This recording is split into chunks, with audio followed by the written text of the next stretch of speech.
मियाँ साहब, आजकल इक़्तिदार के ऐवानों में, मीडिया में और भी बहुत सारे हलकों में ये अफवाहें गर्दिश कर रही हैं कि अगला जो साल है 2022 का, वो इलेक्शन का साल होगा।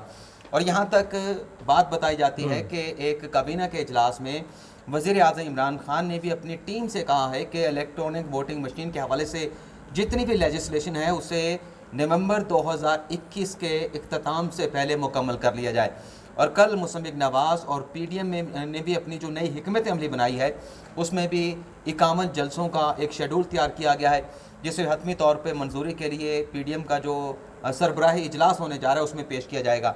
तो आपके सोर्सेज क्या कहते हैं? क्योंकि आइन तो कहता है कि अगर एक हुकूमत आवाम का वोट लेके मैंडेट लेके आई है तो वो 5 साल पूरा करेगी। 5 साल का टेन्योर होगा हर हुकूमत का, चाहे वो नून लीग हो, चाहे वो पीटीआई हो, चाहे वो पीपल्स पार्टी हो। तो आपको क्या लगता है कि 2022 का जो साल है वो इलेक्शन का साल हो सकता है? चौथे साल वज़ीर आज़म इमरान खान इलेक्शन की तरफ जा सकते हैं? इन अफवाहों की, इन इतलात की हकीकत क्या है? इमरान, देखें, इलेक्शन तो 5 साल बाद ही होगा। आइन भी कहता है, जो आपने अभी बात की, कि आइन में तो 5 साल ही लिखा हुआ है कि इलेक्शन 5 साल बाद ही होगा। और इससे पहले जो 2 हुकूमतें मुकम्मल हुई हैं वो 5-5 साल उन्होंने मुकम्मल किए हैं। पीपल्स पार्टी की हुकूमत थी, मुस्लिम लीग नून की हुकूमत थी। 5 साल बाद ही हुकूमत जो है अपने घर गई और उसके बाद इलेक्शन हुआ। लोगों ने 2002 से लेके 7 तक भी 5 साल पूरे। देखिए, हम 2002 से हम उसको एक साइड पे रखते हैं फ़िलहाल। वो इसलिए कि उसमें कुछ थोड़ा सा मिलावट थी, उसको समझा जाता है। हम ये प्योर जो जमहूरी दौर जिसको कहा जाता है, ये 2 हुकूमतों का तीसरी हुकूमत जो है अब चल रही है। इलेक्शन तो 5 साल बाद ही होते हैं और होंगे भी इंशाल्लाह। वो इसलिए कि आवाम की ख्वाहिश भी है।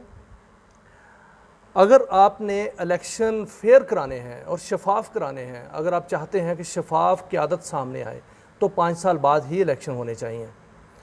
आवाम जो है वो कारकर्दगी की बुनियाद पर लोगों को मुंतखब करते हैं, अपने नुमाइंदों को, और हुकूमत जो है वो 3 साल पूरे कर चुकी है। अब अपोजिशन जो है वो कह रही है, अपोजिशन कहती है कि आज ही इलेक्शन हो जाए। अपोजिशन कहती है ये हुकूमत हो ही ना। नहीं, इक़्तिदार के ऐवानों से भी ये अफवाहें आ रही हैं। देखिए, मेरी बात सुने, इक़्तिदार के ऐवानों में क्या हो रहा है? आपने पिछले दिन देखा फैसल वाउडा का स्टेटमेंट आया। देखिए, मेरी बात सुने, चौथा साल जो होता है वो इलेक्शन का ही साल होता है, इलेक्शन की तैयारी होती है, वहाँ जलसे जुलूस शुरू हो जाते हैं। और उस इलेक्शन में जो चौथा साल होता है उसमें फीते कटने शुरू हो जाते हैं। आपने जो प्रोजेक्ट शुरू किए होते हैं पहले साल से, जो प्लानिंग की होती है, दूसरे साल में वो शुरू होती है, तीसरे साल में वो कंप्लीशन के स्टेज पे होती है, चौथे साल वो कंप्लीट हो चुके होते हैं। और आप उन प्रोजेक्ट्स की बुनियाद पे, अपनी कारकर्दगी की बुनियाद पे 5वें साल आप इलेक्शन में जाते हैं। अगला साल, इसमें कोई शक नहीं कि इलेक्शन की तैयारी का साल है। मैं कहता हूँ इलेक्शन का साल नहीं है, इलेक्शन की तैयारी का साल है। और हुकूमत भी ये जानती है कि इलेक्शन की तैयारी का साल है। जो आपने बात की इलेक्ट्रॉनिक वोटिंग मशीन की, वज़ीर आज़म कह रहे हैं इसको मुकम्मल करें, वो ठीक कह रहे हैं, इसको मुकम्मल करें। अगर ये लेजिस्लेशन मुकम्मल नहीं होती और वोटिंग मशीन, जो कि हुकूमत कहती है कि अगला इलेक्शन जो है वो इससे इलेक्ट्रॉनिक वोटिंग मशीन से कराना है, जो कि नज़र नहीं आ रहा, फैक्ट्स ये हैं कि नज़र नहीं आ रहा, लेकिन हुकूमत की कोशिश तो है कि इसको इम्प्लीमेंट किया जाए, इसका पायलट प्रोजेक्ट शायद वो लाया जाए। लेकिन वो इसीलिए कहा जा रहा है कि इस साल अगर लेजिस्लेशन नहीं होती तो अगला साल तो इलेक्शन की तैयारी का साल होगा, ना हुकूमत के पास वक्त होगा, ना अपोजिशन जो है वो हुकूमत की बात सुनेगी। यही साल है कि अगर दोनों जो फरीक हैं, हुकूमत और अपोजिशन, मिल बैठ जाए और इस पर जो काम कर लें, इसको पाए तकमील तक पहुँचा लें। जो चौथे साल की इलेक्शन की बात की जा रही है, अपोजिशन भी नहीं चाह रही कि अगला साल इलेक्शन का हो। अपोजिशन पहले दिन से कह रही है कि ये हुकूमत जो है नाजायज़ है। अपोजिशन पहले दिन से ये कह रही है कि ये हुकूमत जो है हमें नहीं चाहिए, ये हुकूमत हम मानते ही नहीं है। तो फिर उनको 3 साल आपने दे दिए। 3 साल हुकूमत ने अपनी कारकर्दगी दिखाई और कारकर्दगी जो है उसकी रिपोर्ट पेश की। यानी आप ये कहना चाह रहे हैं कि जब अपोजिशन ने 3 साल गुजार लिए तो 1 साल मजीद इंतजार क्यों नहीं करेगी? 1 साल पहले हुकूमत को घर भेज के इमरान साहब, सियासी शहीद नहीं बनवाना चाहिए। इमरान साहब वो करेगी इंतजार। मैं भी ये कह रहा हूँ कि 1 साल पहले वो भेज के सियासी शहीद नहीं करना चाह रहे। बिल्कुल, अपोजिशन जो है, मैं एक सच्ची बात करूंगा, एक फैक्ट पे बात करूंगा। हुकूमत की कारकर्दगी अपनी जगह है, उसने कारकर्दगी दिखाई नहीं दिखाई, वो 5 साल के बाद ही वो 5 साल के बाद ही फैसला होगा। अपोजिशन की कारकर्दगी क्या है? अपोजिशन का काम ये होता है कोई शेडो गवर्नमेंट बनाए। अपोजिशन का काम ये होता है कि जो हुकूमत काम कर रही है अगर गलत सिमत में जा रही है तो उसको सही सिमत में लाए। क्या अपोजिशन ने सिर्फ ये कहने की बजाय कि यह हुकूमत नाजायज़ है, ये इनको नहीं मानते, वज़ीर आज़म को नहीं मानते, वज़ीर आज़म सिलेक्टेड है, सिलेक्टेड है, अब आप वहाँ पार्लियामेंट में शोर डालने के अलावा कोई ये चीज़ बताई कि हुकूमत को क्या करना चाहिए? ये बताया कभी? आपने तो इन हुकूमत की 3 साल कारकर्दगी पे वाइट पेपर नहीं इशू कर सके, वो नहीं जारी हो सका। वो क्यों नहीं जारी हो सका? इसका मतलब है कि अपोजिशन का कोई वर्क नहीं है, कोई वर्किंग नहीं है, अपोजिशन का कोई होमवर्क नहीं किया अपोजिशन ने। अपोजिशन के पास तो इससे तो फिर ये भी लगता है कि अपोजिशन अब बाकायदा तौर पे चाह रही है कि 5 साल इमरान खान पूरे करें। बिल्कुल चाह रही अगर है, वो वर्क नहीं कर रही तो हजूर बिल्कुल चाह रही है। देखें, अगले जो आपने बात की थी तो मुस्लिम फिर लीग, धोखा किसके साथ हो रहा है? अपोजिशन अपने अवाम के साथ धोखा कर रहे हैं ना, अपने अवाम अपने वोटर्स के साथ। उन्हें देखिए- चार्ज करते हैं, उन्हें उम्मीद दिलाते हैं कि हम ये करेंगे वो करेंगे, लेकिन होना इनसे कुछ भी नहीं। इमरान, वैसे ये बात मैं आपको बताऊं, इस जैसी नालायक अपोजिशन आज तक नहीं आई। इसको फ्रेंडली अपोजिशन नहीं कह सकते आप, क्योंकि फ्रेंडली उन्होंने कोई काम नहीं किया। नालायक अपोजिशन है और बिखरी हुई अपोजिशन है। अब देखें कि पीडीएम बनी, पीडीएम का एक पूरा जो है वो एक मुआहदा हुआ, उसकी शिक्कें लिखी गई, किधर है पीडीएम? बिखर गई। मौलाना फजलुर रहमान इस सिमत को जाते हैं, नून इस सिमत को जा रही है, दूसरी जमातें इस सिमत को जा रही हैं, पीपल्स पार्टी जो है वो खड़ी होकर तमाशा देख रही है। ये है अपोजिशन का मजमुआ। अब इसमें हुकूमत बदकिस्मती कौम की है कि जब ऐसा माहौल हो, जब अपोजिशन स्ट्रॉन्ग ना हो, अपोजिशन हुकूमत की सिमत दुरुस्त ना कर रही हो, तो हुकूमत कारकर्दगी दिखाए ना दिखाए उसकी कारकर्दगी बनती है, उसकी फिर कारकर्दगी बनती है, वो जो करेगी वो कारकर्दगी है। तो ये है, हुकूमत जो है वो जैसे तैसे जो भी चल रही है अपने तय चल रही है, अपोजिशन जो है वो कुछ नहीं कर रही। और इलेक्शन जो है 5 साल बाद ही होने हैं। मुस्लिम लीग नून ने जो जलसों का प्रोग्राम बनाया है वो इसलिए बनाया है कि अगले जो इलेक्शन होंगे उसमें अपने आप को जो है नुमायाँ करें, क्योंकि जो मुस्लिम लीग नून है उसमें 2 बयानिए चल रहे हैं, इसमें कोई शक नहीं। एक मजम्मत का बयानिया चल रहा है, एक मुफाहमत का बयानिया चल रहा है, और दोनों बयानिए जो है मुखालिफ सिमत में हैं और मुखालिफ सिमत में भी नहीं है। इस तरह जिस रेल की पटरी नहीं होती, एक साथ साथ चलती है लेकिन मिलती भी नहीं है, इसी तरह मुस्लिम लीग नून चल रही है। पटरियां होती हैं, एक किधर जा रही होती है, किधर जा रही है। नहीं, देखिए, रेल की पटरी साथ साथ ऐसे चल रही हैं, 2 हाँ, 2 चल रही हैं, 2 चल रही हैं, लेकिन वो आपस में नहीं मिलती। नहीं, इसलिए नहीं मिलती ना, एक ट्रेन ने इधर जाना होता है, एक ट्रेन ने हाँ, वापस तो जाना इसी तरह की नून काम कर रही है। तो नून लीग या अपोजिशन जो पूरी है उसकी तो आप बात ना करें, क्योंकि अपोजिशन ने तो अपनी कारकर्दगी 0/0 दिखाई है। अच्छा मियां साहब ये बताएं, और दूसरी बात मैं एक छोटी सी मुकम्मल कर लूँ बात, कि अगर इलेक्शन 4 साल बाद होते हैं तो इसका नुकसान होगा, और नुकसान जो है वो मुल्क को होगा। 4 साल बाद अगर इलेक्शन होते हैं तो इसका फ़ायदा किसी को नहीं होगा, इसका नुकसान हो जाएगा, और बहुत बड़ा जमहूरियत को नुकसान हो जाएगा, और हो सकता है कि जमहूरियत इस फॉर्म में ना रहे। अच्छा ये बताएं कि ये रवायत टूटेगी? आपने कहा कि 5 साल के बाद तो इलेक्शन होगा, 2022 वाली बात भूल जाएं। इमरान खान साहब अपने 5 साल पूरे करेंगे? क्योंकि रवायत जो चली आ रही है किसी प्राइम मिनिस्टर ने 5 साल नहीं पूरे किए। इमरान ज़हन में ऐसे सवाल इमरान बिल्कुल ठीक, आपकी बात ठीक है, मेरी भी ख्वाहिश है, आपकी भी ख्वाहिश होगी कि वज़ीर-ए-आज़म 5 साल पूरे करे। बिल्कुल। 2008 से भी यहीं से हम बात शुरू कर लेते हैं, या उससे पहले 2002 से करें जी, 1990 से कर लें। 1990 से वज़ीर-ए-आज़म इमरान खान, नवाज शरीफ था, फिर बेनज़ीर आई, फिर नवाज शरीफ आया, फिर जो है वो माशाल्लाह आ गई, फिर सिविलियन गवर्नमेंट आ गई, फिर उसके बाद साहब आए, जमाली साहब। वाक़तन उस 1990 से लेकर अब तक किसी वज़ीर-ए-आज़म ने 5 साल पूरे नहीं किए। अच्छा, इसमें बहुत से इल्ज़ामात दिए जाते हैं, बहुत से इल्ज़ामात आते हैं सामने। लोग जो जब तबसरा करते हैं या मालूमात देते हैं तो उसमें बहुत से हलकों पे, बहुत से इदारों पे इल्ज़ाम लगाते हैं। मैं समझता हूँ गलत है, और फैक्ट्स अगर देखे जाए तो बहुत ही गलत है ये इल्ज़ाम।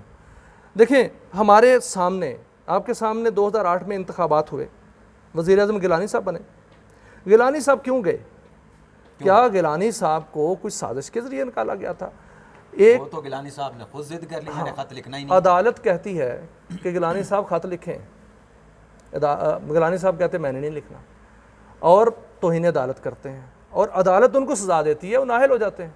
अच्छा, मज़े की बात है, गिलानी इनकार करता है कि मैं लिखूंगा तो आइन की खिलाफ वर्जी का मुर्तकब होगा। जैसे नाज़रीन, गिलानी साहब जाते हैं, उनके बाद आके राजा परवेज़ रशीद साहब वही खत जो सुप्रीम कोर्ट कैरी होती है वो लिख देते हैं, कुछ भी नहीं होता। वहाँ आइन कहाँ गया था? आगे आप नवाज शरीफ साहब को लगा लें। नवाज शरीफ साहब जो हैं वो मजबूत तरीन वज़ीर आज़म, और जो है वो उस वक्त की हुकूमत जितनी मजबूत थी, पहले कभी ऐसी हुकूमत, मजबूत तरीन हुकूमत नहीं आई। फैसले कर रहे हैं, फैसले कर रहे हैं, फैसले कर रहे हैं, हुकूमत चल रही है। पनामा आता है। अब पनामा ना तो किसी इदारे ने लाया है जिन पर इल्ज़ाम देते हैं, ना मैंने लाया ना आपने लाया है। एक पनामा जो है वो ख़बर आती है इंटरनेशनल मीडिया पे, उसके बाद एक जो है मुतालबा उठता है और उस मुतालबे पर जो है वो ये सारा प्रोसेस जो है वो अदालतों में चलता है। एक और बात है, इससे पहले एक धरना भी हुआ था, याद है आपको, 2014 में। अगर 2014 का धरना 126 दिन रहा, हुकूमत नहीं गई, वज़ीर-ए-आज़म नहीं गया, तो फिर किसी अदारे पर इल्ज़ाम हम दे सकते हैं? उस पर तो उसकी आड़ में तो इल्ज़ाम हो सकता है कि हो सकता है धरना कोई लेके आया हो, यहाँ पर इतने दिन किसी ने रखा हो, इल्ज़ामात आ भी रहे हैं, लेकिन क्या उसके नतीजे में हुकूमत गई थी? नहीं, हुकूमत तो नहीं गई थी।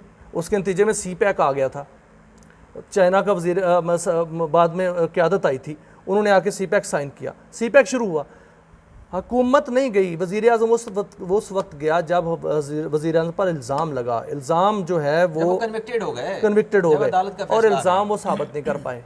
जो भी है, अब अदालतों में केस चल रहे हैं, हो सकता है वो सुरखरू हो जाए, ये अदालतों का मामला है, इस पर हमें बोलना भी नहीं चाहिए। लेकिन वज़ीर-ए-आज़म को किसी ने निकाला तो नहीं है ना।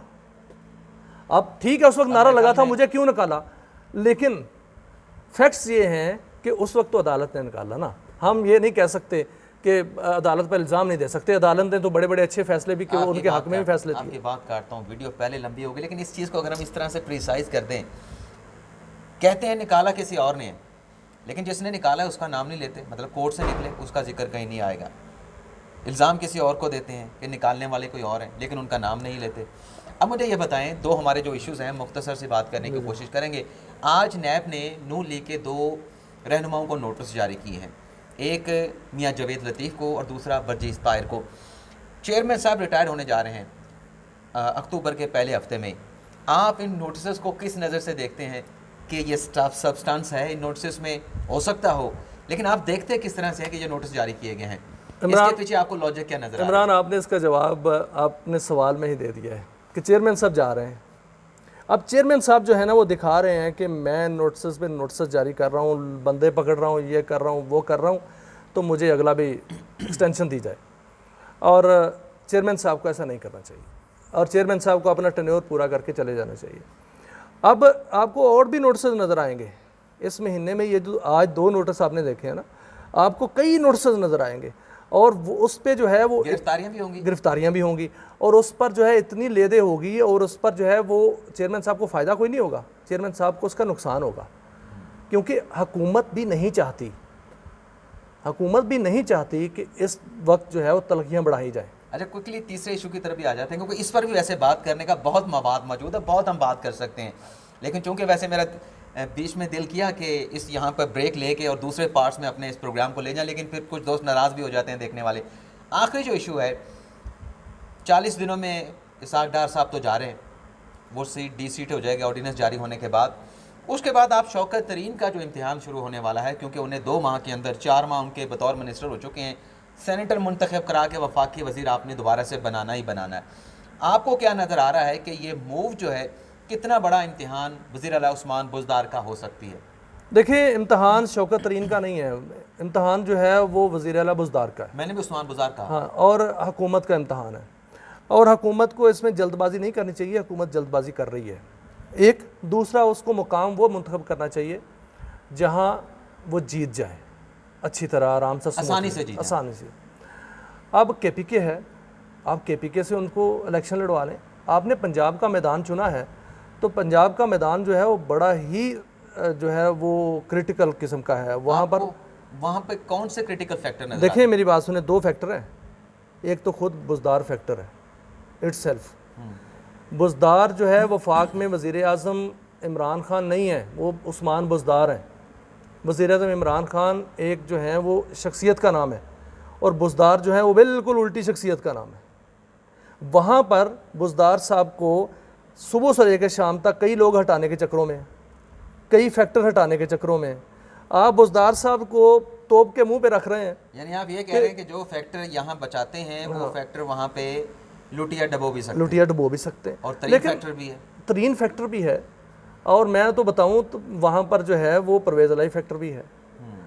कोई भी बुज़दार साहब के साथ खुश नहीं है, ठीक है। वहाँ पर जो है अगर ये मैदान लग गया तो मुझे लगता है कि कहीं बाजी उल्टी ना हो जाए, इसलिए हुकूमत को 3 जो है मार्च वाली सिचुएशन देख सकते हैं जो बिल्कुल Senate देख election सकते हैं, बिल्कुल देख सकते हैं। और ये सिचुएशन अगर आ जाती है ना पंजाब में, तो वफाक में तो आपने नंबर पूरे कर लिए थे, पंजाब में नंबर पूरे नहीं होंगे।